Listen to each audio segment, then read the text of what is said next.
The bullet missed Preston Quinn's head by less than an inch, and he knew right then that his past had finally caught up with him in the Arizona Territory town of Williams, population barely 300 souls, in the spring of 1878.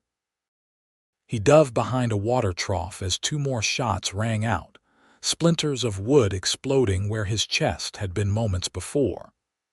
The main street emptied faster than a saloon at dawn, people scattering into doorways and diving behind anything that might stop a bullet.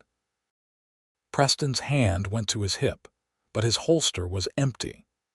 He had given up wearing a gun 3 years ago when he decided to leave his old life behind, when he decided that maybe a man could change if he tried hard enough. The shooter stood in the middle of the dusty street, a lean figure silhouetted against the bright morning sun. Preston recognized him immediately. Colt Davidson, a man he had ridden with back in his outlaw days, back when Preston had been a different person with a different name and blood on his hands that no amount of soap could ever wash clean.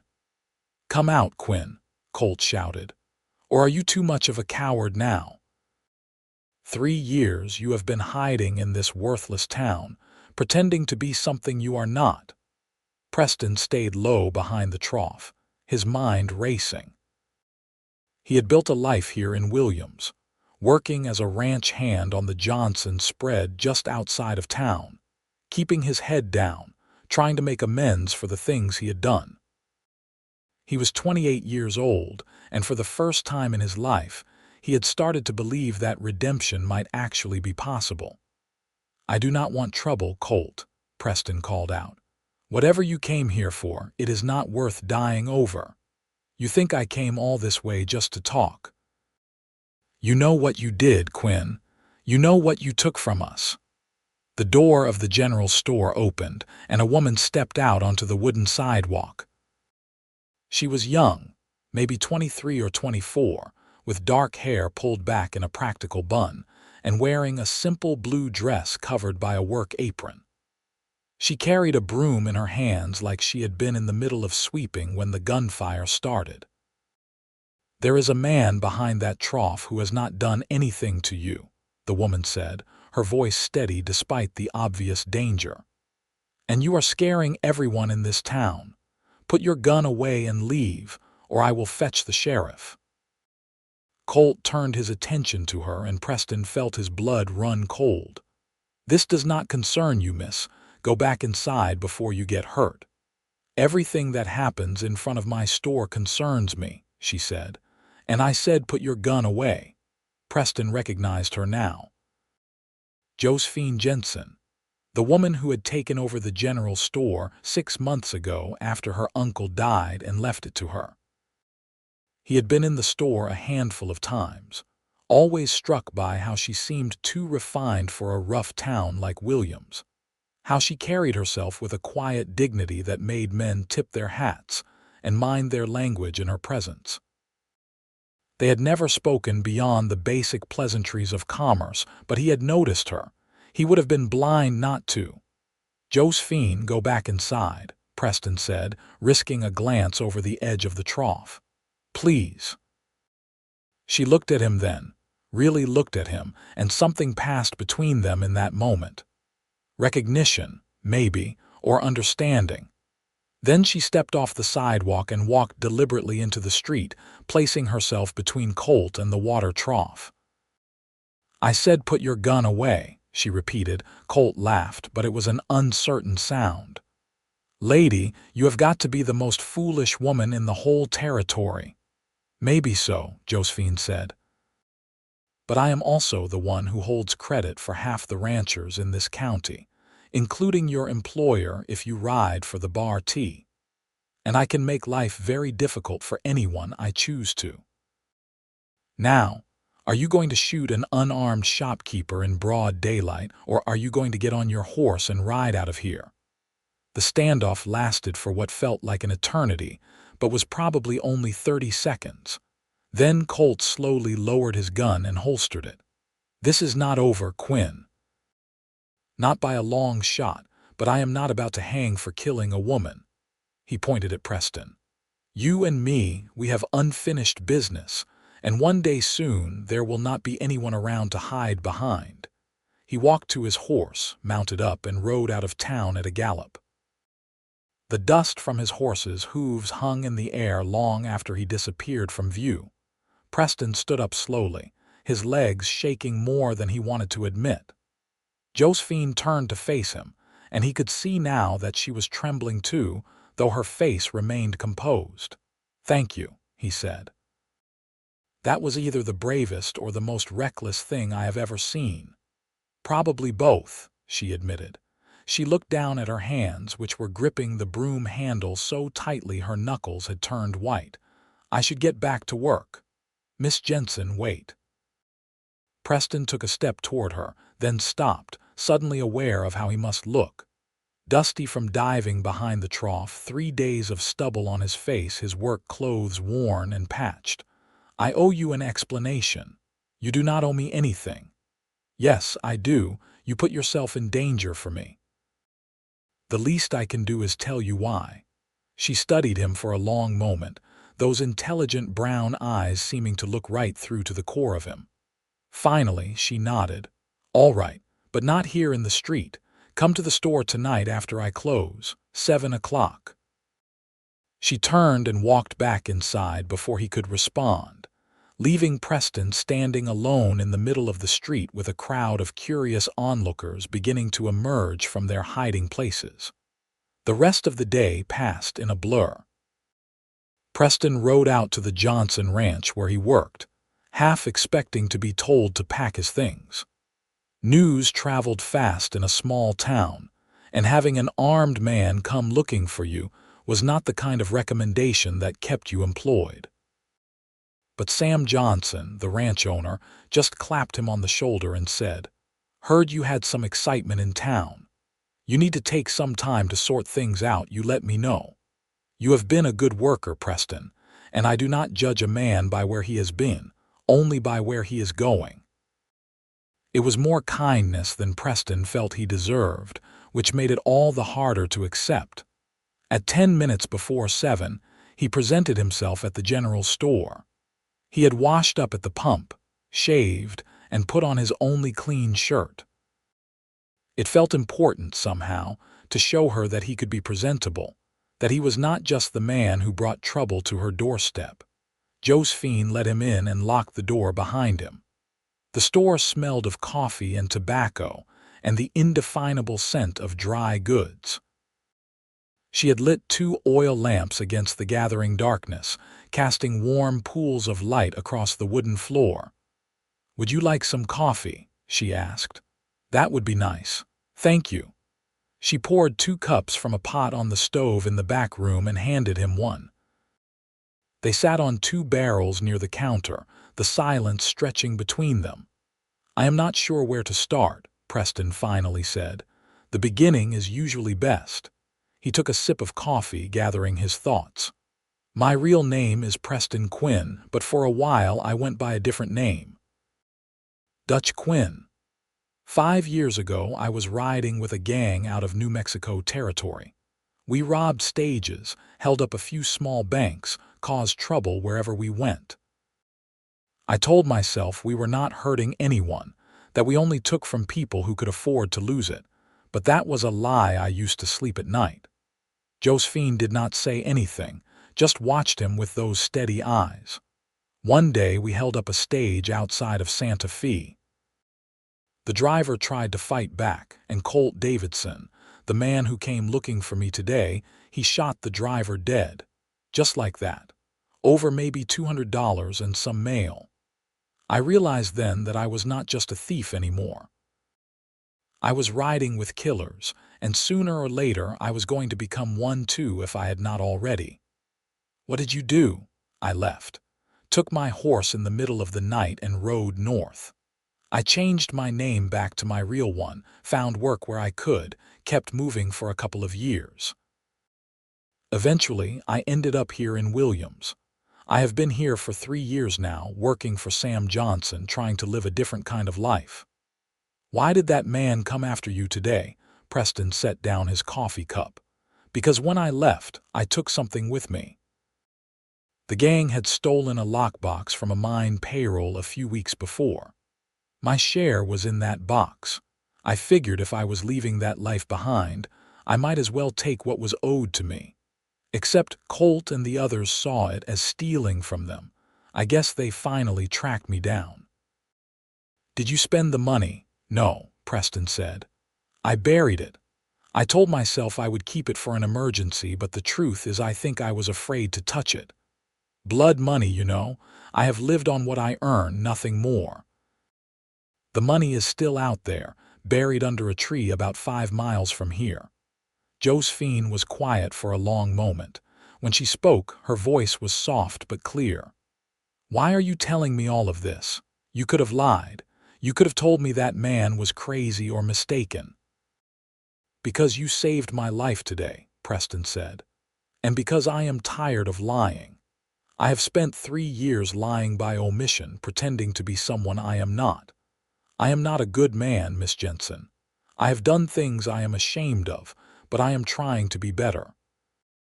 And if you are going to have an opinion of me, I would rather it be based on the truth than on a lie." She stood up and walked to the window, looking out at the darkening street. "My uncle used to say that every person carries 2 wolves inside them. One is good and kind, and one is selfish and cruel. The wolf that wins is the one you feed. Your uncle sounds like he was a wise man." "He was," Josephine said. She turned back to face him. "He also made mistakes. He drank too much, especially after my aunt died. He could be mean when he was drunk, said things he did not mean. But he was trying, always trying to feed the good wolf, and in the end that is what I remember about him." Preston stood as well. "So you do not think I am beyond redemption?"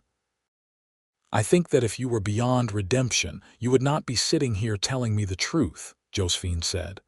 "But I also think that man will come back, and next time he might not come alone. I know. I have been thinking about that all day. I could leave town, try to disappear again. But I am tired of running, and I think maybe it is time I faced what I did and tried to make it right." "How do you make something like that right?" "I have an idea," Preston said, "but I am going to need some help." Over the next hour, he told her his plan. When he finished, Josephine was quiet for a long time. Then she nodded. "It is risky," she said, "but it might work, and if it does, maybe you can finally put this behind you." "I do not expect you to be involved beyond what you have already done," Preston said.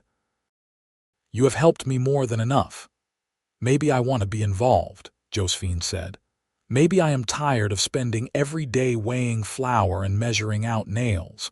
Maybe I want to do something that matters." Preston looked at her, really looked at her, and felt something shift in his chest. "Can I ask you something, Miss Jensen? Why did you step in front of that gun today? You did not know me. You did not owe me anything." She met his gaze steadily. "Because I have watched you for the past 6 months since I came to Williams. I have seen how you help Mrs. Cooper carry her groceries when her arthritis is bad. I have seen you break up fights outside the saloon without throwing a single punch. I have heard the children talk about how you taught them to whittle at the church social. And I thought to myself, that is a good man. Whatever he might have been before, right now he is a good man. And good men are rare enough that they are worth protecting." Preston felt heat rise to his face. "I did not know you noticed." "I notice more than people think," Josephine said. She smiled then, the first real smile he had seen from her, and it transformed her entire face. "Now, when do we start?" The next morning, Preston rode out to the place where he had buried the money.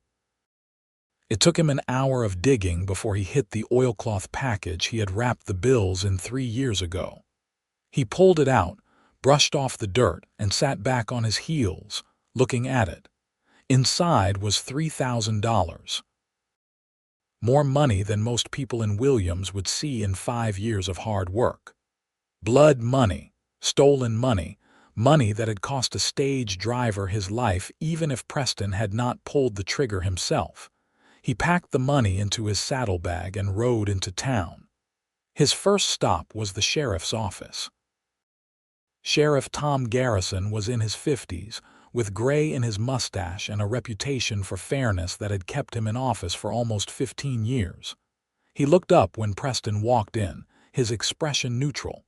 "Preston, heard you had some trouble yesterday." "Yes, sir."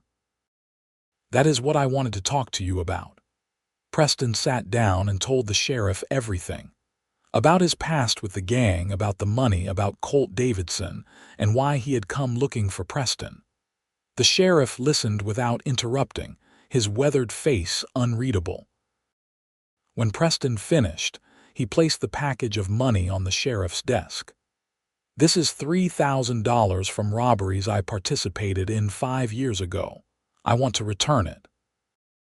I do not know if it is possible to track down everyone who was robbed and give them their money back, but I would like to try. And if that is not possible, I want the money to go to the family of the stage driver who was killed." Sheriff Garrison opened the package and looked at the money. Then he looked at Preston. "You know I could arrest you right now, statute of limitations or not, you just confessed to multiple felonies." "Yes, sir, I know. But you came in here anyway." "Yes, sir." The sheriff leaned back in his chair, which creaked under his weight. "I have been sheriffing for a long time, Preston. Long enough to know that there are two kinds of men who break the law. There are men who are bad all the way through, who would steal from a widow or shoot a man in the back without a second thought. And then there are men who make mistakes, who get caught up in something they do not know how to get out of. I think you are the second kind. I appreciate that, Sheriff, but I still did what I did." "Yes, you did, and the law says there should be consequences for that." Sheriff Garrison stood up and walked to the window, his hands clasped behind his back. "But the law also says I have discretion in how I enforce it. And what I see when I look at you is a man who has spent 3 years living an honest life and is now trying to make restitution for his past crimes. That counts for something." He turned back to face Preston. "Here is what I am going to do. I am going to accept this money and I am going to do my best to return it to the people it was stolen from. I am going to write to the sheriff down in Santa Fe and tell him what you told me. And I am going to recommend that no charges be filed, based on the time that has passed and the efforts you are making to make things right. I cannot guarantee they will listen to me, but I will do what I can." Preston felt something tight in his chest begin to loosen. "Thank you, Sheriff." "Do not thank me yet. There is still the matter of Colt Davidson and whoever else might come looking for you. You think he is going to let this go?" "No, sir. I think he will be back." "Then we had better be ready for him." Over the next 2 weeks, Preston fell into a strange new routine. He continued working at the Johnson Ranch during the day, but in the evenings, he spent time at the general store, helping Josephine with inventory and repairs. Ostensibly, he was there because she needed help moving heavy crates and fixing a leaky roof.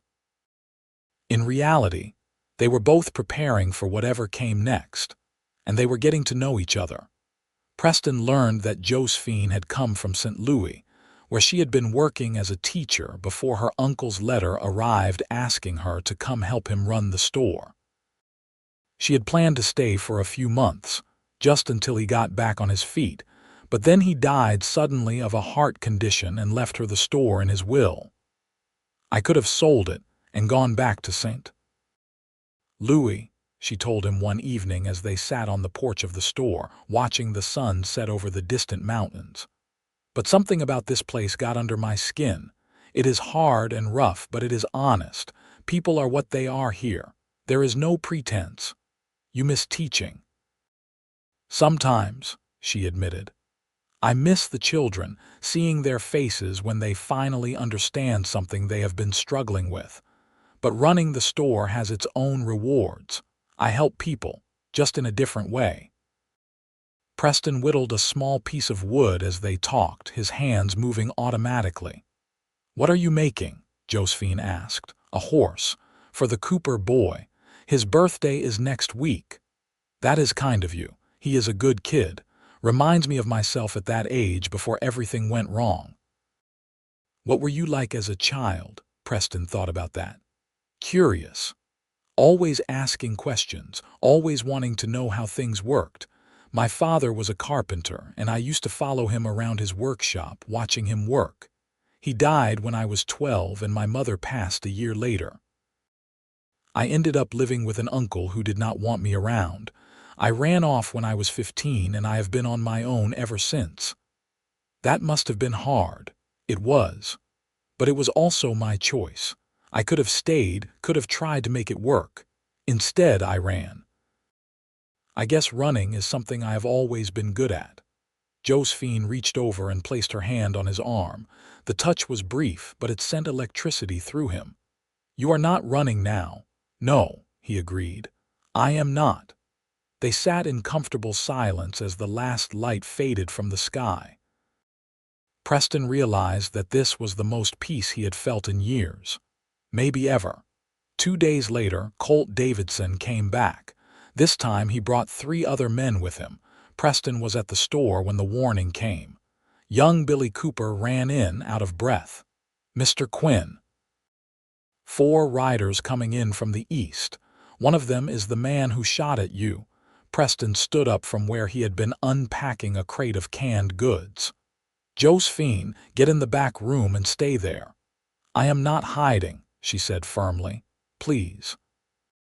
If something happens to you because of me, I will never forgive myself. She looked like she wanted to argue, but something in his face must have convinced her. She nodded and retreated to the back room, though she left the door open a crack. Preston checked his gun.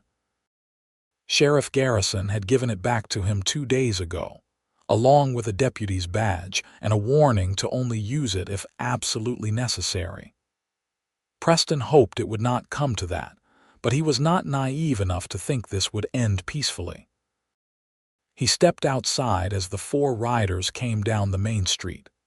Colt Davidson was in the lead, and Preston recognized one of the other men as Jack Riley, another member of the old gang. The other 2 were strangers, probably hired guns. Sheriff Garrison emerged from his office at the same time, carrying a shotgun. Several townspeople had come out to watch, but they kept well back. Everyone could sense that something bad was about to happen. Colt Davidson, Sheriff Garrison called out. I am going to have to ask you and your friends to turn around and ride out of Williams. You are not welcome here. Colt pulled his horse to a stop about 30 feet away. This is between me and Quinn. You stay out of it, Sheriff, and nobody else has to get hurt. Preston Quinn is a deputy of this town now, the sheriff said, which means your business with him is my business. Now turn around and leave. A deputy, Colt laughed. You hear that, boys? Dutch Quinn is playing lawman now. That is rich. My name is Preston, Preston said quietly. And I am done with that old life, Colt. I returned the money. Sheriff Garrison sent it back to the mining company. There is nothing for you here. You returned it. Colt's face went red. That was our money. We earned that. You mean we stole it. And a man died because of it. That is not earning anything. That is just being a thief and a killer. Colt dismounted, and the 3 other men did the same. You self-righteous son of a gun. You were right there with us, Quinn. You do not get to act like you are better than us now. I am not saying I am better. I am saying I want to be different, and I am offering you the same choice. You can ride out of here and make a fresh start somewhere else, or you can keep going down this road until you end up dead or in prison. It is your decision. For a moment, Preston thought it might actually work. He saw something flicker in Colt's eyes, some shadow of the young man he had ridden with 5 years ago, before the killing started, before everything went wrong. Then Jack Riley spoke up. He is playing you, Colt. He wants us to walk away so he can keep living his nice, safe life while we are still on the run. I say we finish this now. The moment shattered. Colt's hand moved toward his gun, and everything happened at once. Sheriff Garrison's shotgun came up. Preston drew his pistol. One of the hired guns got off a shot that went wide, shattering the window of the saloon. Preston aimed carefully and shot the gun out of Jack Riley's hand before he could fire. The sheriff's shotgun boomed, and one of the hired guns went down, clutching his leg. Then Josephine was there, stepping out from the store with her uncle's old rifle raised to her shoulder. "That is enough," she shouted. Everyone froze. Josephine might have been a shopkeeper and former teacher, but she held that rifle like she knew what to do with it. "I am tired of men shooting up my town," she said, her voice shaking but determined. "Preston tried to give you an out. He tried to do the right thing. But if you are determined to die today, I will be happy to oblige you. But know that if you draw on him, you will have to go through me first. And the sheriff, and every other decent person in this town who is tired of men like you thinking you can take whatever you want." Colt looked at her, then at Preston, then at the sheriff and the crowd of townspeople who had gathered, many of them armed now. The odds had shifted, and he was smart enough to know it. "This is not over," he said, but his voice lacked conviction. "Yes, it is," Preston said. "It has been over for 3 years. I am done running from my past, Colt, but I am also done letting it control my future. You can accept that and move on, or you can keep trying to start a fight you will not win. Your choice." The standoff lasted another 10 seconds. Then Colt slowly removed his hand from his gun. "You are not worth hanging for," he said. He looked at his companions. "Mount up." The hired gun with the wounded leg needed help getting on his horse, and Jack Riley was cradling his injured hand, but they managed. As they turned to leave, Colt looked back one last time. "You got lucky, Quinn, but luck runs out." "Maybe," Preston said. "Or maybe I just found something worth standing and fighting for instead of running away. You should try it sometime." They rode out of town, and this time Preston knew they would not be coming back. There was nothing left for them here, and Colt was too smart to keep pushing when the situation had turned so thoroughly against him. Sheriff Garrison lowered his shotgun. "Well, that could have gone worse." "Thanks to you," Preston said, "and to Josephine." Josephine had lowered the rifle, and Preston could see that she was shaking. He went to her and gently took the rifle from her hands. "Hey, it is over. You are okay." "I have never pointed a gun at someone before," she said. Her voice was unsteady. "I was not sure I could do it. I am still not sure I could have pulled the trigger. You did not have to. You being there, standing with me, that was enough." He wanted to put his arms around her to hold her until she stopped shaking, but they were in the middle of the street with half the town watching. She must have read something in his face because she smiled just a little. "Walk me back inside."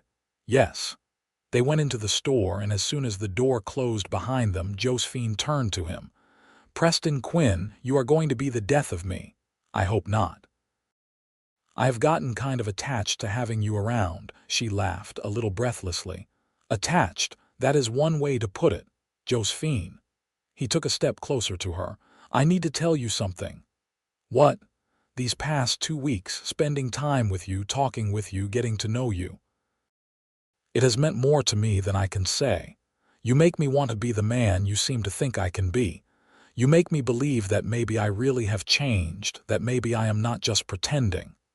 She looked up at him, her brown eyes soft. "You are not pretending, Preston. I can see who you really are. And I like what I see. I do not have much to offer you. I am a ranch hand with a checkered past and an uncertain future, but I am honest. I may not be perfect, but I will be honest with you every single day. That is the one thing I can promise." "That is all I want," Josephine said softly. "Honesty? Everything else we can figure out together." He kissed her then, and it felt like coming home after a lifetime of being lost. She kissed him back, her hands coming up to rest on his chest, and for a moment the whole world contracted to just the two of them. When they finally pulled apart, both of them were breathing hard. "Well," Josephine said, "that was unexpected. Good unexpected or bad unexpected, very good unexpected." She smiled up at him. "Though I should probably mention that the entire town is going to be talking about this by morning." "Let them talk. I am done hiding who I am and what I want is you, Josephine Jensen, if you will have me." "I will have you," she said, "but on one condition." "What is that?" "No more gunfights in front of my store. You are bad for the windows." He laughed, really laughed, for the first time in longer than he could remember. "I will do my best." Over the next several months, Preston and Josephine became inseparable. He continued working at the Johnson Ranch, but he spent every evening at the store, and on Sundays they went to church together and walked by the creek that ran along the edge of town. People stopped being surprised to see them together and started just accepting it as the natural order of things. Preston Quinn and Josephine Jensen were courting, and it was about time both of them found someone. Preston received a letter from the sheriff in Santa Fe. It was brief and to the point. Due to the passage of time and his cooperation in returning the stolen funds, no charges would be filed. The mining company sent a separate letter thanking him for his honesty and expressing their hope that he had found peace. Preston kept both letters in a drawer in his room at the boarding house, a reminder that the past could be faced and overcome. He also received a visit from Sam Johnson, his employer. The older man showed up at the store one evening with a proposal. "Preston, I am getting too old to run that ranch by myself," Sam said. "My sons have no interest in it. They moved to San Francisco years ago and have their own lives. I have been thinking about what to do with the place, and I wondered if you might be interested in buying it. I will give you a fair price and even hold a note if you need time to pay." Preston was stunned. "Sir, I do not have that kind of money. I know, but I trust you to pay me back over time.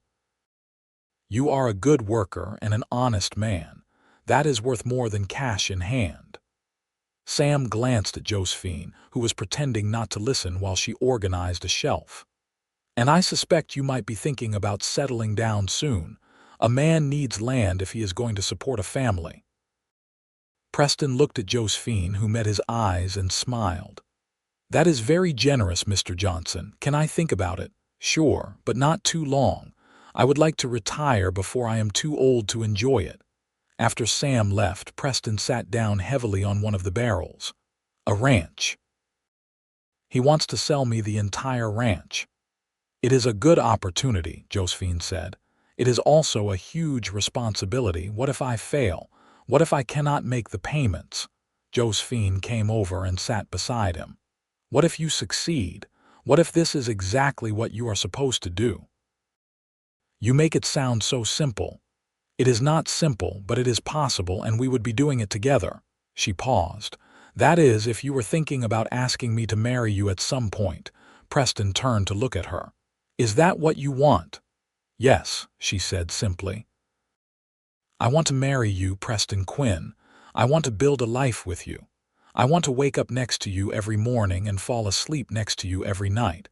I want to work beside you and fight beside you and grow old beside you. So yes, that is what I want. The question is, what do you want?" He took her hands in his. "I want all of that too. I have wanted it since the day you stepped in front of a gun for me, maybe even before that, but I wanted to do this right. I wanted to court you properly, to give you time to be sure." "I am sure," Josephine said. "Life is too short and too uncertain to waste time being anything less than sure. I love you, Preston. I love your honesty and your courage and the way you are trying so hard to be a good man. I love how gentle you are with children and animals.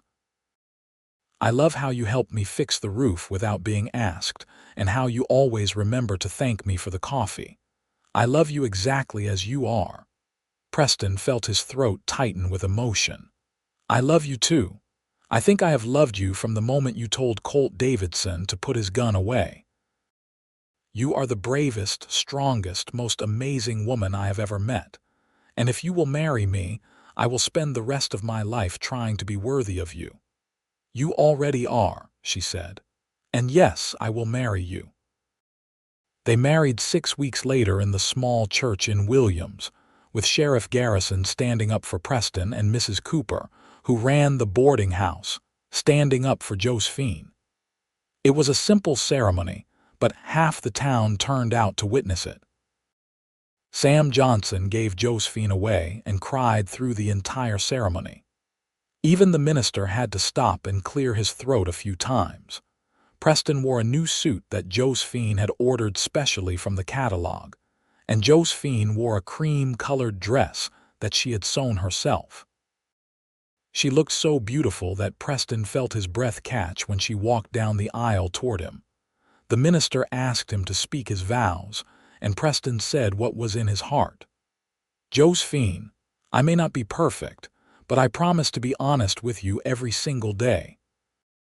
I promise to stand beside you in good times and bad. I promise to love you and cherish you and do everything in my power to make you happy. You saved me, not just from a bullet, but from myself. You saw something good in me when I had given up looking. And I will spend the rest of my life trying to be the man you believe I can be. There was not a dry eye in the church by the time he finished. Josephine squeezed his hands and spoke her own vows. Preston, I promise to stand with you, to believe in you, to be your partner in all things. I promise to face whatever comes with courage and grace. I promise to love you with my whole heart, today and every day for the rest of our lives. You are the answer to prayers I did not even know I was praying, and I thank God every day that He brought you into my life. They exchanged simple gold bands, and when the minister pronounced them husband and wife, Preston kissed her with all the love and gratitude he felt. The congregation erupted in applause and cheers. The reception was held in the town hall, with food provided by every family in Williams. There was music and dancing and more food than Preston had seen in one place in years. Sam Johnson announced that he was selling the ranch to Preston with very generous terms, which prompted another round of applause. Sheriff Garrison gave a toast about second chances and redemption that had everyone reaching for their handkerchiefs again. As the evening wore on and the dancing continued, Preston pulled Josephine outside for a moment of quiet. They stood on the steps of the town hall, looking up at the stars that filled the Arizona sky. "Happy?" he asked. "Happier than I ever imagined I could be," Josephine said. She leaned against him and he wrapped his arms around her. "Do you ever think about how close we came to missing this? If Colt had not come looking for you, if I had not stepped outside at that exact moment, if any of 100 things had gone differently, we might never have really talked to each other." "I think about it all the time," Preston admitted, "and I am grateful for every single moment that led us here. Even the hard ones, maybe especially the hard ones. No regrets, only that I did not find you sooner, but we have now, and I am not going to waste a single day of the time we have together." They stood there for a long time, holding each other under the stars, listening to the music and laughter from inside. Preston thought about the long road that had brought him to this moment. All the mistakes he had made, all the wrong turns, all the years of running and hiding. And how all of it had somehow led him here, to this woman, to this life, to this moment of perfect peace. "Come on," Josephine said finally. "We should get back inside. Mrs. Cooper will be scandalized if the bride and groom disappear from their own wedding reception." "Let her be scandalized," Preston said. But he followed Josephine back inside anyway, because he would follow her anywhere. They moved into a small house on the ranch property that Sam Johnson had built years ago for a foreman who never materialized. It was simple but comfortable, with 2 bedrooms, a kitchen, a sitting room and a wide porch that looked out over the valley. Josephine closed the general store for a week so they could settle in, and Preston took time off from his ranch duties. They spent those days fixing up the house, making it theirs. Josephine proved to be handy with tools, and Preston loved watching her work, her tongue poking out slightly as she concentrated on hanging a shelf or patching a hole in the wall. At night, they fell into bed exhausted and happy, tangled up in each other, talking and laughing and making love until they fell asleep in each other's arms. On the 8th day, Josephine opened the store back up, and Preston went back to working the ranch. Sam Johnson had moved into town, into a small house near the church, and was enjoying his retirement. He came out to the ranch once a week to offer advice and check on things, but mostly he let Preston run things as he saw fit. It was hard work. Ranching always was. There were cattle to tend, fences to mend, hay to cut, horses to break, and 1,000 other tasks that seemed never-ending. But Preston loved it. He loved the physical labor, the sense of accomplishment at the end of each day, the knowledge that he was building something real and lasting. And every evening, he rode back to the house where Josephine was waiting for him. Sometimes she had dinner ready, and sometimes they cooked together. Sometimes they sat on the porch and watched the sunset, and sometimes they read to each other from books Josephine ordered from back east. Sometimes they just held each other and talked about their days, sharing the small details that made up a life. Winter came to Arizona, which mostly meant cooler days and cold nights. They celebrated Christmas with Sam Johnson and Sheriff Garrison, exchanging small gifts and eating a goose that Preston had hunted. Josephine gave Preston a new saddle that she had been secretly saving up for, and he gave her a music box he had ordered from San Francisco, which played a waltz they had danced to at their wedding. On Christmas night, as they lay in bed listening to the wind howl outside, Josephine told him she thought she might be pregnant. Preston sat up so fast he nearly fell out of bed. "Pregnant, are you sure?" "Not completely sure, but fairly sure. I missed my monthly time and I have been feeling sick in the mornings. I will know more in a few weeks." He lay back down and pulled her close, his hand resting gently on her still flat stomach. "A baby. We are going to have a baby. Are you happy about it?" Josephine asked, and he could hear the uncertainty in her voice. "Happy? Josephine, I am terrified and thrilled and amazed all at once. A baby, our baby. It is the most wonderful thing I have ever heard." She relaxed against him. "I am terrified too. I do not know anything about being a mother." "What if I am terrible at it? You will be amazing at it," Preston said firmly. "You are patient and kind and strong. Our child is going to be so lucky to have you as a mother." "And you as a father," Josephine said, "though I hope the baby does not inherit your stubborn streak." "My stubborn streak? You are the one who stepped in front of a gun." "That was bravery, not stubbornness." "It was both," Preston said. He kissed her forehead. "And I love you for it. I love everything about you." They fell asleep holding each other, already imagining the child who would join their family in the summer. Josephine's pregnancy was confirmed by the doctor in January, and the news spread through Williams like wildfire. Mrs. Cooper knitted baby blankets. Sam Johnson started building a cradle in his workshop.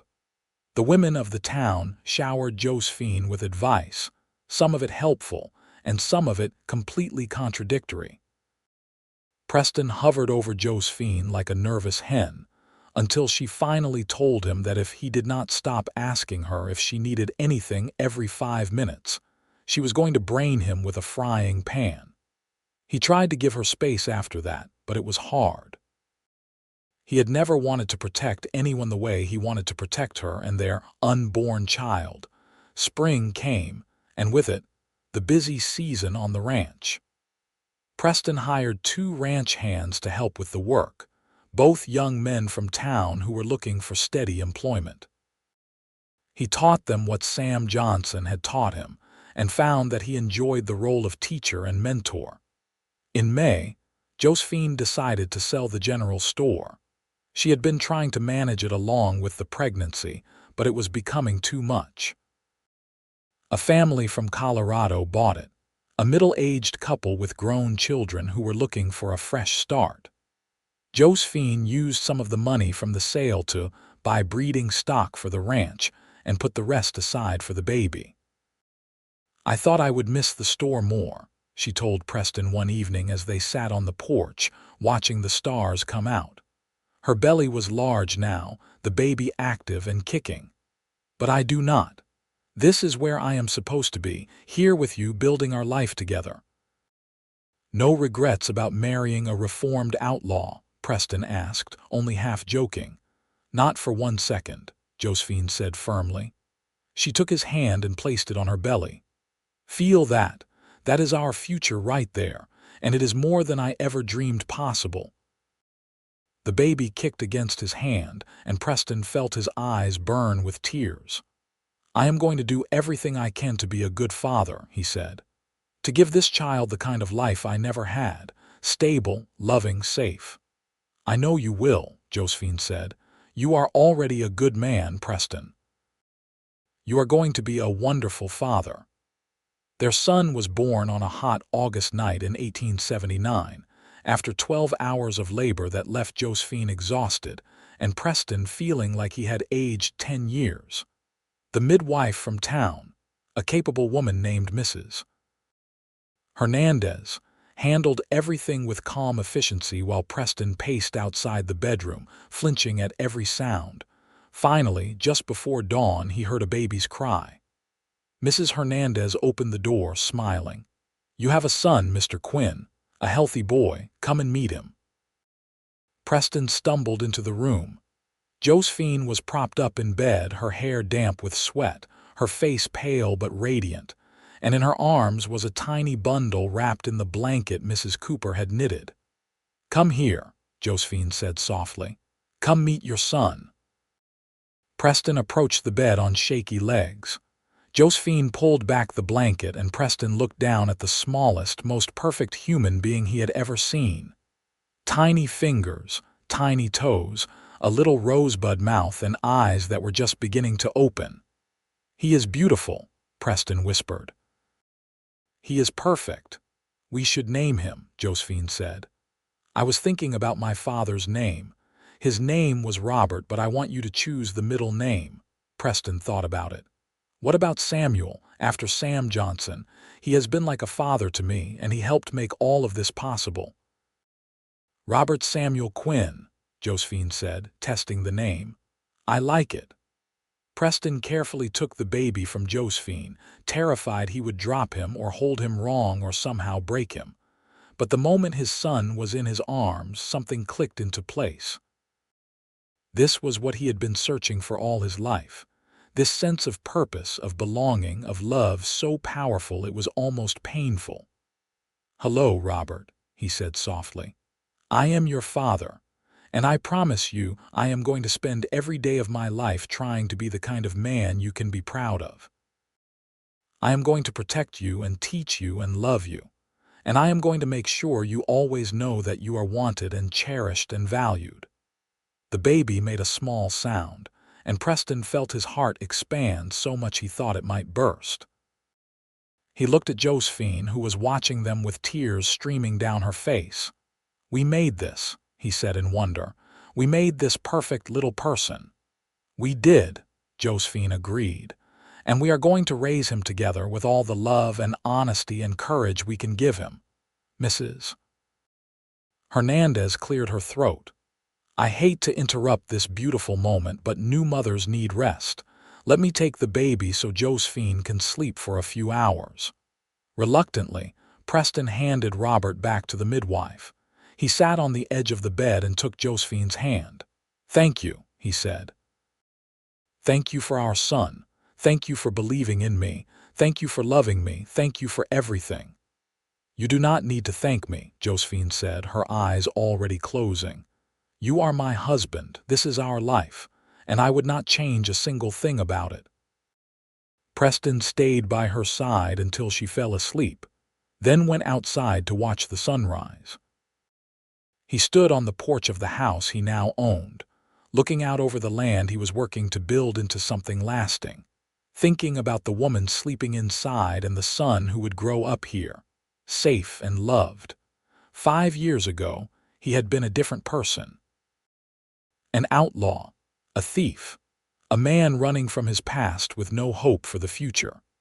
And now he was Preston Quinn, rancher, husband, father, an honest man with an honest life. He thought about what he had told Josephine that first night in the general store when he laid bare all his sins and secrets. "I am not perfect, but I will be honest with you every single day." It had been his promise to her then, and it remained his promise now.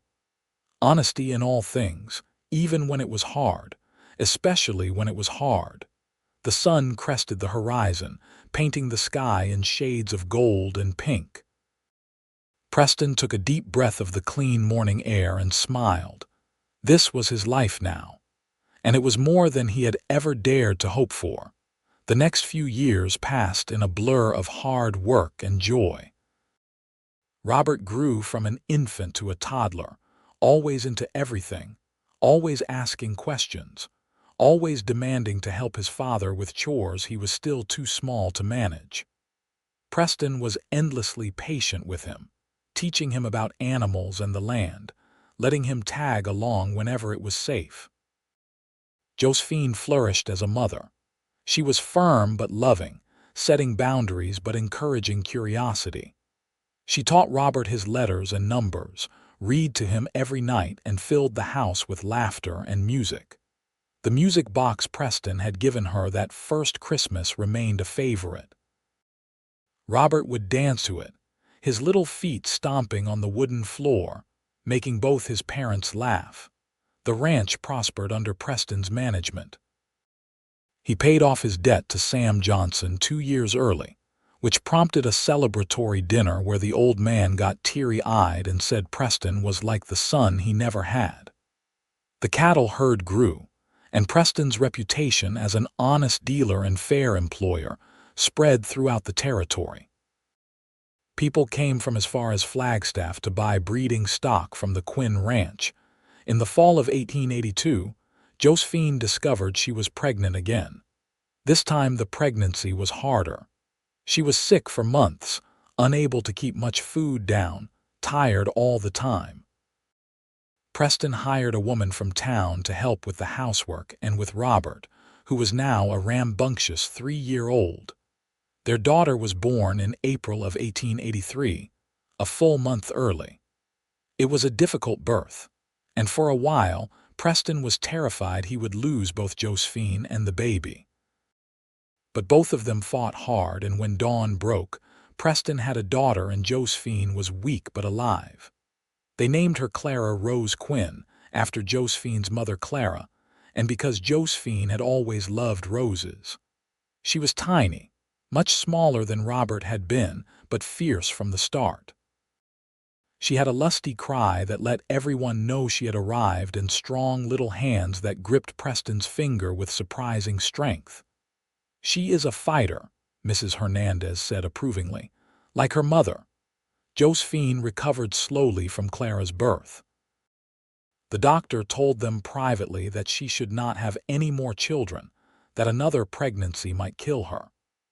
Preston and Josephine accepted this news with a mixture of sadness and gratitude. Sadness because they had talked about having a large family, but gratitude because they had 2 healthy children and Josephine was still with them.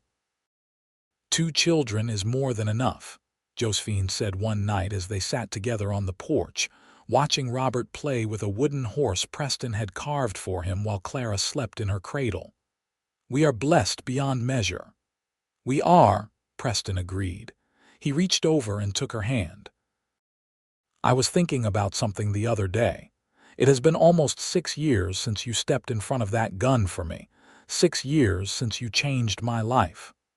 "We changed each other's lives," Josephine corrected. I was just existing before I met you, going through the motions. You gave me purpose and passion and a reason to be brave. You were always brave. You just needed a reason to show it." Preston raised her hand to his lips and kissed it gently. "I meant what I said on our wedding day. You saved me, not just from Colt Davidson, but from myself. You saw the man I could be and loved me into becoming him." "Oh, Preston." Josephine's eyes were bright with tears. "You give me too much credit. You did the hard work. You faced your past and made amends and built a new life. All I did was stand beside you and believe in you." "That was everything," Preston said. "Your belief, your love, your partnership, that was everything." They sat in comfortable silence, watching the sun set over the mountains.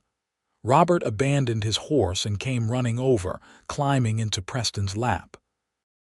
Clara woke up and started to fuss, and Josephine picked her up, rocking her gently. This was his life now, Preston thought. This quiet evening on the porch with his wife and children, this simple domestic contentment. This was what he had unknowingly been searching for all those years when he was running and stealing and trying to fill the empty places inside himself with excitement and danger and easy money. He had found it at last, not through running away, but through standing still. Not through taking, but through giving. Not through lying, but through honesty. "I may not be perfect, but I will be honest with you every single day." That had been his promise to Josephine, and it had become his promise to himself, to his children, to the life he was building. The years continued to pass. Robert started school in Williams, riding into town each morning with Preston and riding back in the evening. He was a bright boy, quick with numbers and eager to learn. Clara grew from an infant to a toddler to a little girl with her mother's determination and her father's curiosity. She followed Robert everywhere, demanding to do everything her older brother did, never accepting that she was too small or too young. Preston and Josephine grew deeper into their love and their partnership. They still sat on the porch most evenings, talking about their days, making plans for the future, simply enjoying each other's company. They had their disagreements, of course. Josephine could be stubborn, and Preston sometimes struggled to express his emotions. But they always talked things through, always came back to the foundation of honesty and respect they had built their relationship on. In the summer of 1886, Sheriff Garrison came out to the ranch with news. "Got a letter from the sheriff down in Santa Fe," he said, accepting a cup of coffee from Josephine. "Thought you would want to know. Colt Davidson was killed in a shootout with the law down in Mexico.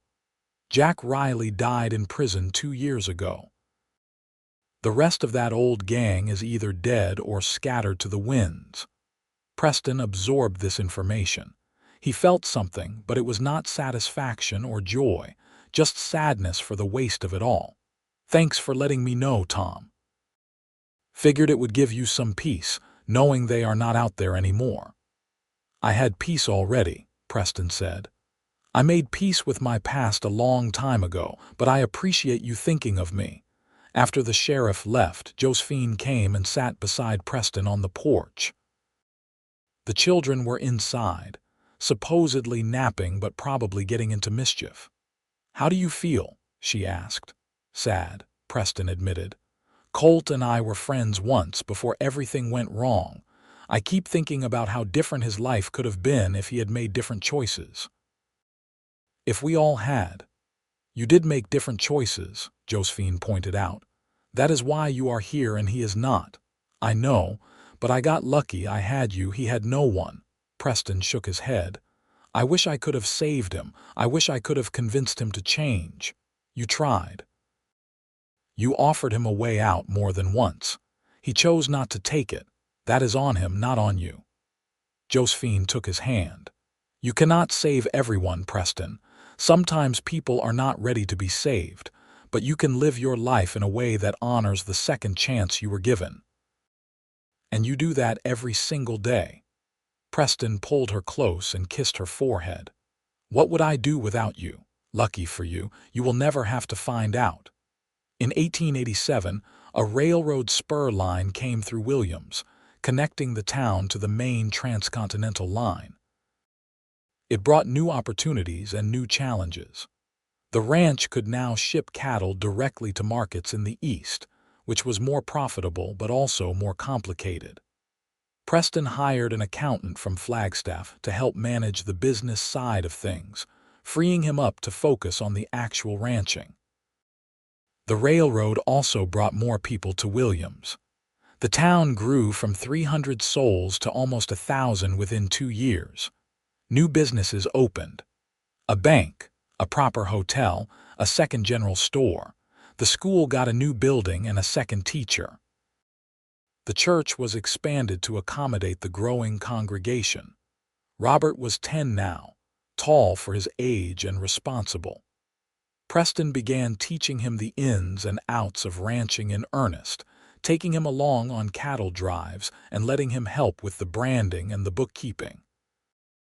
Robert soaked it all up like a sponge, asking thoughtful questions and working hard without complaint. Clara was 7, bright and fearless, and determined to prove she could do anything her brother could do.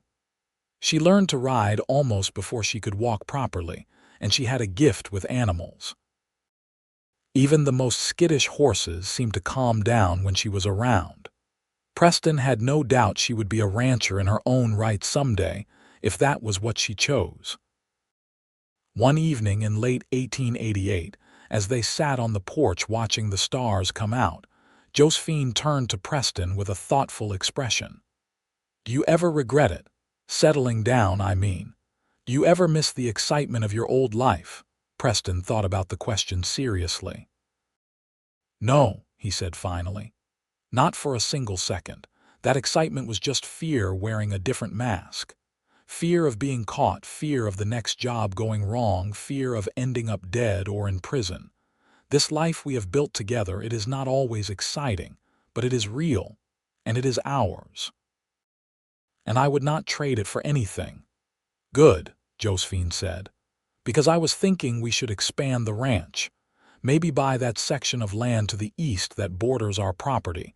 It would give us more grazing land and access to that spring." Preston laughed. "You and your big plans." "Where would we get the money for that?" "The bank would give us a loan. We have excellent credit and a proven track record. And with the railroad making it easier to ship cattle, we could increase our herd size and pay off the loan within 5 years. You have really thought this through." "I always think things through," Josephine said primly. "That is why you married me. I married you because you stepped in front of a gun for me and then proceeded to turn my entire world upside down in the best possible way." "That too," Josephine agreed, smiling. They did buy the additional land, and Josephine's projections proved accurate. The expanded ranch thrived, and they paid off the loan in 4 years instead of 5. Preston hired more hands, built a new barn, and installed a windmill to pump water more efficiently.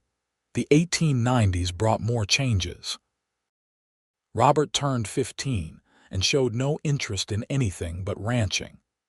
Preston had worried that his son might feel trapped by the family business, but Robert loved it with the same passion Preston himself felt. In the evenings, father and son would sit together and plan the future of the ranch, talking about breeding programs and land management and market strategies. Clara, meanwhile, discovered a love for writing. She filled journal after journal with her observations about the ranch, the animals, the people of Williams. Josephine encouraged this passion, ordering books on writing and literature from back east, discussing stories and poetry with Clara for hours. "She has a gift," Josephine told Preston one night. "A real gift for words. She might want to be a writer someday." A writer? Preston was not sure how he felt about that. It seemed like an uncertain profession. But he saw the joy in Clara's face when she was writing, and he remembered his promise to himself when Robert was born. to let his children find their own paths, to support them in becoming whoever they were meant to be. "If that is what she wants, we will support her," he said. In 1894, tragedy struck Williams when a fire burned down half the town, including the school and the church. No one was killed, but dozens of families lost their homes and businesses. Preston and Josephine opened their home to 3 families who had nowhere else to go, cramming people into every available space. For 2 months, the ranch house was full of noise and chaos and too many people. But it was also full of community and cooperation. Everyone pitched in to help, and slowly, Williams began to rebuild. Preston and several other ranchers donated lumber and labor. Josephine organized the women to provide meals for the work crews. Robert and Clara helped watch the younger children, freeing up adults to focus on reconstruction. When the last family finally moved back into town, into a new house that had been built with the help of the whole community, Josephine collapsed onto the porch bench with an exhausted sigh. "I love helping people," she said, "but I am very glad to have our house back." Preston sat beside her and pulled her close. "You were amazing through all of this. The way you organized everything, kept everyone fed and calm and hopeful. You are the heart of this community, Josephine." "We are the heart of this community," she corrected. "We do it together. We always have." Preston thought about how true that was. Everything they had built together. The ranch, the family, the life. It had never been just him or just her. It had always been them, working side by side, supporting each other, believing in each other. "I love you," he said simply. "I have loved you from the day you stepped between me and that gun, but I fall more in love with you every single day. You are my partner, my best friend, my whole heart." Josephine turned to kiss him. "And you are mine, my honest cowboy who keeps his promises, my love." They sat together as the sun set, holding each other, counting their blessings. In 1896, Robert announced that he wanted to get married. The girl was named Margaret, the daughter of a rancher from Flagstaff. She was pretty and practical and clearly adored Robert. Preston liked her immediately. The wedding was held at the ranch, with half the county in attendance. It was a beautiful day in June, warm but not too hot, with a gentle breeze that kept everything pleasant. Robert stood at the makeshift altar in front of the house, tall and handsome in a new suit, looking so much like Preston at that age that several people commented on it. When Margaret came down the aisle on her father's arm, Robert's face lit up with such pure joy that Josephine started crying immediately. Preston put his arm around her, feeling his own eyes sting with tears. "Our boy is getting married," Josephine whispered. "He is not a boy anymore," Preston whispered back. "He is a man, a good man." The ceremony was simple but heartfelt. When Robert said his vows, he looked at Margaret with such love and devotion that Preston felt his heart swell with pride. This was his son, speaking words of love and commitment and partnership. Words that mattered. Words he would keep. After the ceremony, during the reception, Robert sought out Preston. "Thank you," he said. "For what?" "For showing me what a marriage should be. You and Mother, the way you love each other, the way you work together, the way you respect each other. That is what I want with Margaret. That is the model I am following." Preston had to clear his throat several times before he could speak. "That means more to me than I can say. You are going to be a wonderful husband, Robert. And someday, when you have children of your own, you will be a wonderful father." "I learned from the best," Robert said, hugging his father tightly. Robert and Margaret moved into a small house on the far end of the ranch property. Robert continued to work the ranch with Preston, and Margaret proved to be a hard worker herself, helping Josephine with the household management and the ranch bookkeeping. Clara was 16 now, beautiful and independent, and determined to go to college. She wanted to study literature and writing, maybe become a journalist or a novelist. Preston's first instinct was to say no, to keep her safe at home where he could protect her. But Josephine reminded him that they had raised their daughter to be strong and brave, and that meant letting her fly. In the fall of 1897, they sent Clara to a women's college in San Francisco. Saying goodbye to her at the train station was one of the hardest things Preston had ever done. She was his little girl, his fierce little daughter who had always insisted she could do anything. And now she was leaving, going out into the world to make her mark. "I will be fine, Daddy," Clara said, hugging him tightly.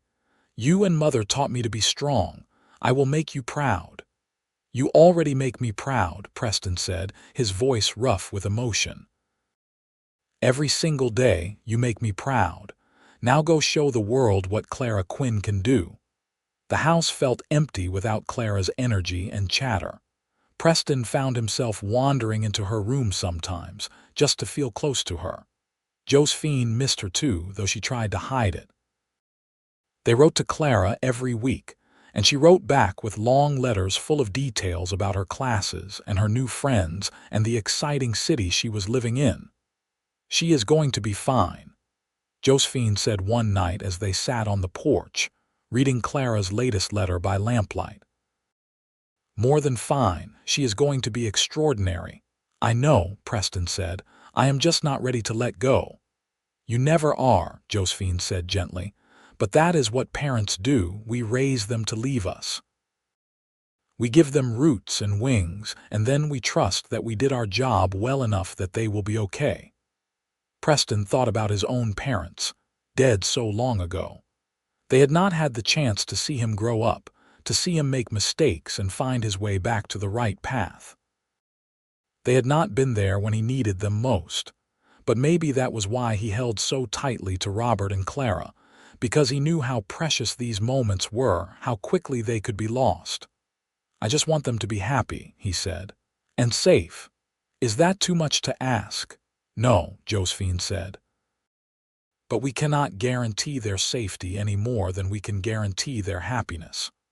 All we can do is love them and support them and trust that they will find their own way." In 1898, Robert and Margaret welcomed their first child, a daughter they named Emily. Preston became a grandfather at age 48, which made him feel both old and oddly young at the same time. Holding his granddaughter for the first time, seeing Robert's joy as a new father, watching the cycle of life continue, it was overwhelming in the best possible way.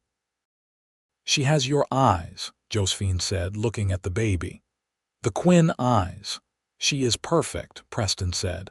"Absolutely perfect." He thought about the day Robert was born, how terrified and amazed he had been, how he had promised to be the best father he could be. Now Robert was making that same promise to his own daughter, and Preston felt the weight of continuity, of legacy, of love passing from one generation to the next. As the new century approached, Preston found himself reflecting on his life more and more. He was approaching 50, which seemed impossible. Where had the years gone? One minute he was a young outlaw running from his past, and the next he was a middle-aged grandfather watching the sunset with his wife of 20 years. On New Year's Eve, 1899, Preston and Josephine hosted a party at the ranch to celebrate the new century. Friends and family came from all over, filling the house and spilling out onto the grounds. There was food and music and dancing, and as midnight approached, Preston called for everyone's attention. "I am not much for speeches," he said, "but I wanted to take a moment to acknowledge how much we all have to be grateful for. 22 years ago, I came to Williams as a man with a troubled past and an uncertain future. I had done things I was not proud of, and I did not believe I deserved a second chance. But this community gave me that chance. And one woman in particular believed in me when I had stopped believing in myself."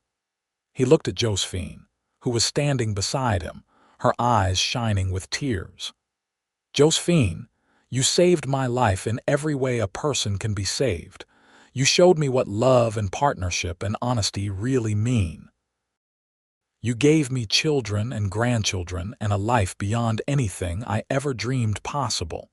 And you did it all while being the strongest, bravest, most amazing woman I have ever known." He raised his glass. "So here is to the new century. May it be filled with as much love and joy and hope as this one has been. And may we all continue to believe in second chances and the power of honesty and the strength that comes from standing together." Everyone raised their glasses and cheered. The clock struck midnight, and the new century began with kisses and laughter and hope. As the party wound down and the guests began to leave, Preston and Josephine found themselves alone on the porch once more. The place where they had spent so many evenings, where they had talked and dreamed and planned their life together. 22 years, Josephine said, leaning against him. "Can you believe it has been 22 years since that day in the street?" "Some days it feels like yesterday," Preston said. "Other days it feels like a lifetime ago, like I was a different person then.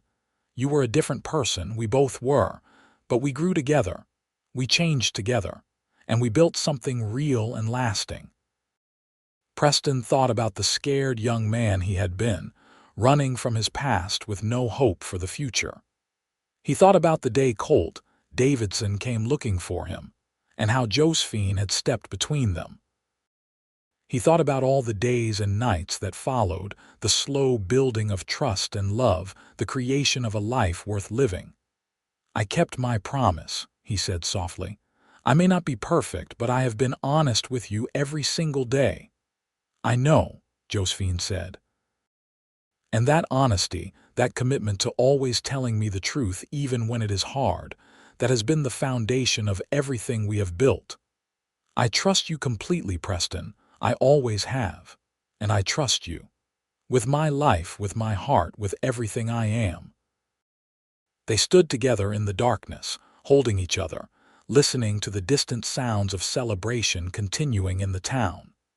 Tomorrow would bring new challenges and new joys. Robert and Margaret were talking about expanding their part of the ranch. Clara had written that she was thinking about taking a position at a newspaper in San Francisco after she graduated. There would be more grandchildren, more changes, more life to be lived. But right now, in this moment, Preston was exactly where he wanted to be. In the arms of the woman he loved, on the porch of the home they had built together, surrounded by the life they had created through honesty and hard work and unwavering commitment to each other. The years continued to pass, as years do. Preston and Josephine grew older together, their hair turning gray, lines forming around their eyes and mouths, marks of a life well lived. They celebrated more birthdays, more anniversaries, more grandchildren as Robert and Margaret had 2 more children, a son and another daughter. Clara graduated from college and did take the newspaper job. She became a respected journalist, writing articles about social reform and women's rights. She never married, too devoted to her career to settle down, but she visited the ranch regularly and always had time for long talks with her parents. In 1905, Sam Johnson died peacefully in his sleep at the age of 82.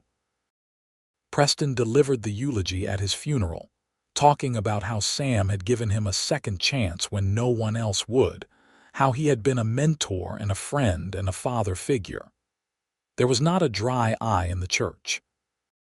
Sheriff Garrison followed Sam 3 years later, and Preston served as a pallbearer. The 2 men who had helped him build his new life, who had believed in him when he barely believed in himself, were gone. But their legacy lived on in everything Preston had become.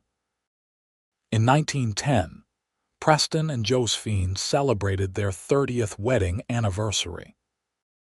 Robert and Margaret threw them a huge party at the ranch, with people coming from all over the territory. now the state of Arizona.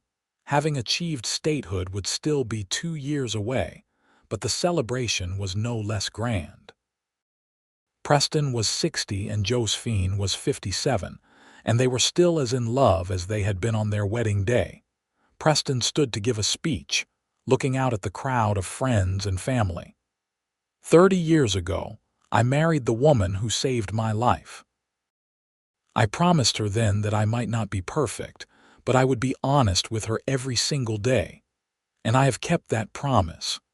Through good times and bad, through joy and sorrow, through all the ups and downs that life brings, we have been honest with each other. And that honesty has been the bedrock of our marriage. He looked at Josephine, who was smiling at him through tears. You are still the bravest, strongest, most amazing woman I know. You are still my partner in all things. You are still my whole heart. And I love you more today than I did 30 years ago, which I did not think was possible. Here is to 30 more years together. Everyone cheered and raised their glasses. Josephine came to him and kissed him, right there in front of everyone, and Preston held her tight, grateful beyond words for every moment they had shared. As the party continued around them, they slipped away to their favorite spot on the porch. The place where they had spent countless evenings, where they had watched their children grow up, where they had grown old together. Are you happy? Preston asked, though he thought he knew the answer. Happier than I ever imagined I could be, Josephine said. We have built such a good life, Preston, such a full life. I would not change a single thing. Not even the dangerous parts, not even that day when Colt came looking for me. Especially not that day, Josephine said firmly. Because that was the day we really started our journey together. That was the day I saw who you really were, and you trusted me enough to show me. Everything else came from that moment of honesty and courage. Preston pulled her close, breathing in the familiar scent of her, feeling the warmth of her body against his. They had grown old together, but to him, she was still the beautiful, brave woman who had stepped in front of a gun for him all those years ago. I love you, Josephine Quinn. And I love you, Preston Quinn. My honest cowboy, my heart. They sat together as the stars came out, one by one, filling the Arizona sky with light. Inside the house, the party continued, but out here it was just the two of them, as it had been so many times before, as it would be for as many years as they had left. Preston thought about the long road that had brought him to this moment. All the mistakes and the pain, all the running and the fear, all the years of thinking he was beyond redemption, and how wrong he had been. Because here he was, surrounded by love and family and a life that mattered. Here he was with the woman who had seen the good in him when he could not see it himself, who had believed in him and stood with him and loved him into becoming the man he was meant to be. He had kept his promise. Through 30 years of marriage, through all the trials and triumphs, through every single day, he had been honest. Honest about his past, honest about his fears, honest about his love. And that honesty had given him everything he had ever wanted and more than he had ever dared to dream. The future stretched out before them, unknown but no longer frightening. They would face it together as they had faced everything else, with honesty and courage and love, always with love. And as Preston sat there with Josephine in his arms, watching the stars wheel overhead, he knew that he was the luckiest man alive. Not because he was perfect. He had never been perfect, and he never would be. But because he had found someone who loved him anyway, who saw past his imperfections to the man he was trying to be, who walked beside him on the journey from darkness into light. That was grace. That was redemption. That was love, and it was more than enough. The years rolled forward, as inevitable as the seasons.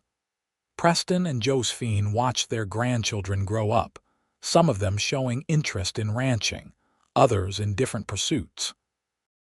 They attended graduations and weddings, welcomed great-grandchildren, and marveled at how their family had expanded from just the two of them into this sprawling, loving clan.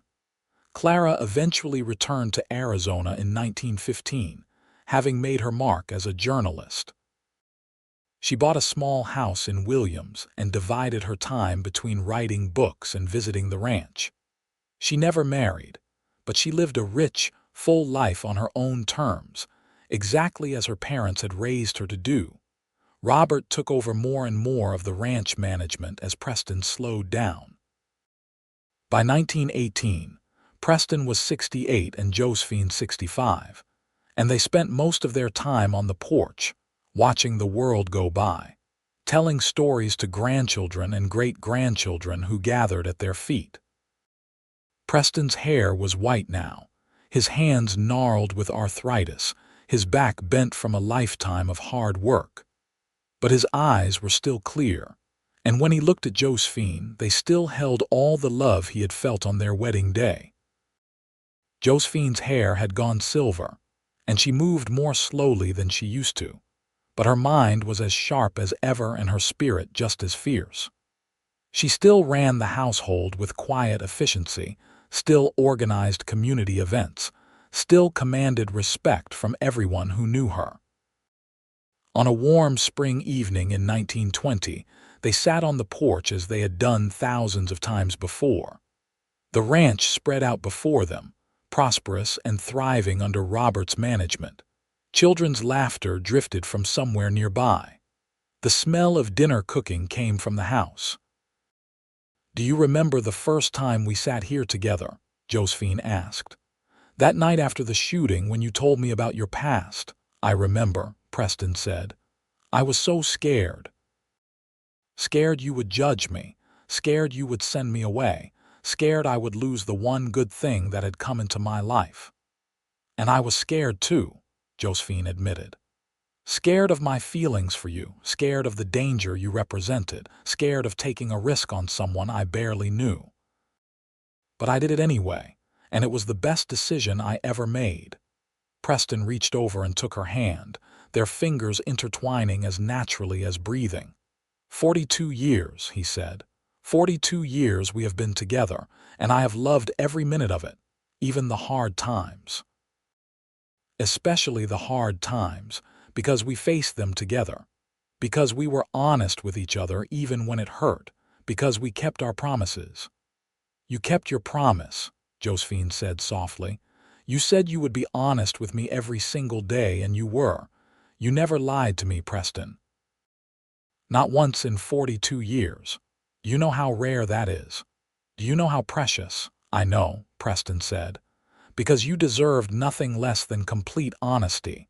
You saved my life, Josephine. You believed in me. The least I could do was always tell you the truth." They sat in comfortable silence, holding hands, watching the sun set in shades of orange and purple and red. Preston felt a deep sense of peace settle over him. He had lived a good life. Not a perfect life, he had never been perfect and never would be, but a good one. An honest one.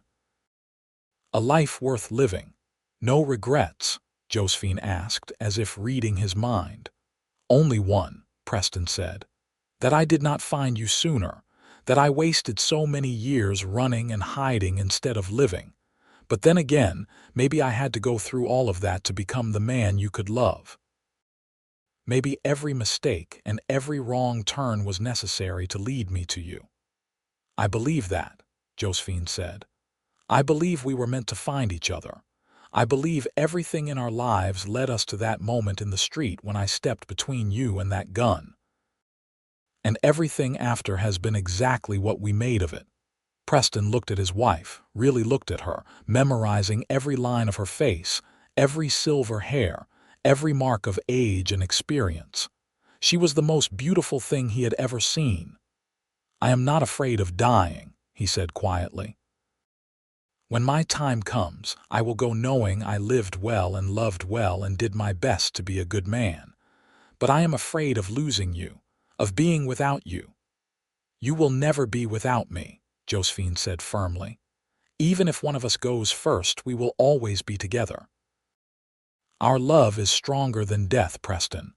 It is written in the land we worked together, in the children we raised together, in the life we built together. Nothing can take that away. Preston felt tears prick his eyes.